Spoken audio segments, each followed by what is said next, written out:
jirajan. Duba kami. Kamu mantap. Wai ortsika. Wai mari no sana. Pedan ide. Wai ortsi siti ya mujhe. Aku sana ni jadi nasi dia. Kumante. Wai kita.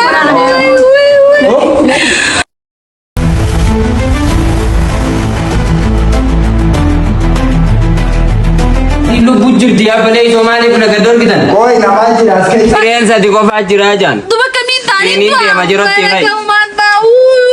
Nanti ni kayak di ini mah. Dokter. Ya dokter ya nabi rambut jati nak kena jadi dokter tu jadilah. Sire damne nanja ni ke dokter. Uno jole nanja me kam na ko ta. Sire hati tini desumo. Sire hati rete. Tabam te kuno. Ifa madi ko black ya. Oge inte ni kuma kabani. Sire dabani lammi free leaf and organization development organization kale sire rakko kenya kan ubachuda. Hadoli idoro dabani akuma hada mana kena kata ontroni dabadichi sire hadoli nati desu heddu nu galchejira. Kono kutan kabni wanjuru gama 60 sira kisa khan khasa kuta. Ega lammi to dabani lammi free leaf and development organization bifa khadan hadole sire irati dahan dabudan warafa egecha turan oso oge jinjirano so meshan dabamte lubbu nisani bahaturan sire kana fi khambira galchuda lubbu hadoli baye barara jiran hato male daban khun hubatame lammi dan tum saman jiru abada bare ulmu ke bishi sole malta me malta mal uftan Ukti dagar rana kasih mata kulina neber wali tinjau mata kana dame tu itu kana wajib dan ngau pun kayak saja rata nam pidebar me kufati male wani dollars ka gabujira wanne gara ta kubbi kadda dama asbira ani kubbi da kan najra kara kun na ko tu da kan na fadinya ta ka ko fadamta fadinya na su wakka me nas na rabbi Ikren tak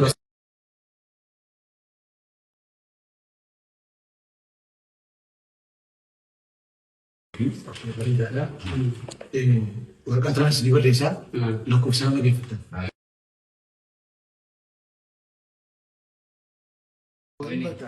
Boy ni malalan na. Nuti sigire jirran boy nishi sigar garani ya doktor la ambulansi sif gona wan danu sigire jirran doktor meshan sana sujurtu ette meshan je sabo meshat male rakko birati fi ibtidain khitis naga kabante anille nakarabtu gode ya doktor ilmu mudiyana bara barka ilmu te manta atisin fayyita meshanis achetin arkato ante dursine akataranya sikaban sigona ala sigu jesina Enyo to ange ani akatte naannoo mataa keessa mutee gama bitaatti dhahaa sanatti mul'atteen rakkoo wayii mul'ataa jira. Isa kana guutuu ilaaluu waan hin dandeenyeef osoo waan kana goone gammachuu ta'e.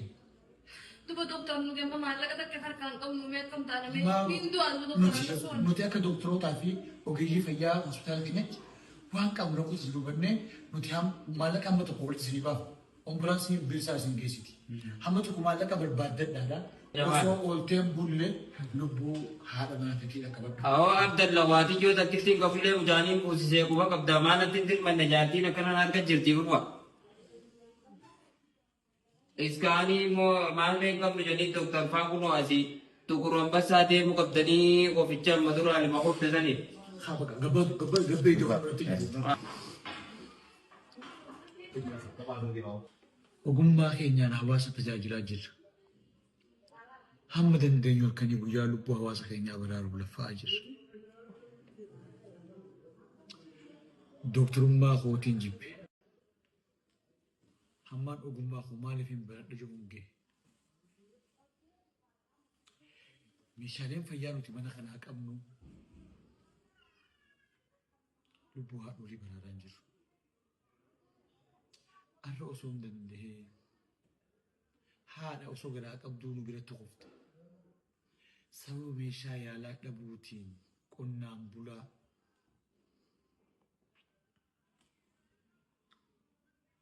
namni dhaabbatee liqii gaafate. Hawaasni inni hojii jiraatus hawaasuma akkasaa kan jireenya gadhaanaadhaa hawaasa liqii isaa kan hin danda'inidha. meeshaan fayyaa meeshaan dirqama mootummaatii fi ogeeyyii fayyaa qofaa miti. Meeshaan fayyaa dirmannaa hawaasaa tumsa lammii biyya keessaa fi biyya alaatiin lubbuu haadholiitii fi lubbuu daa'immanii baraaruudhaaf tumsa hawaasa guutuuf gaafata. Eenyu kan hubatere? Eenyu iyya ogeeyyii dhaggeeffatere?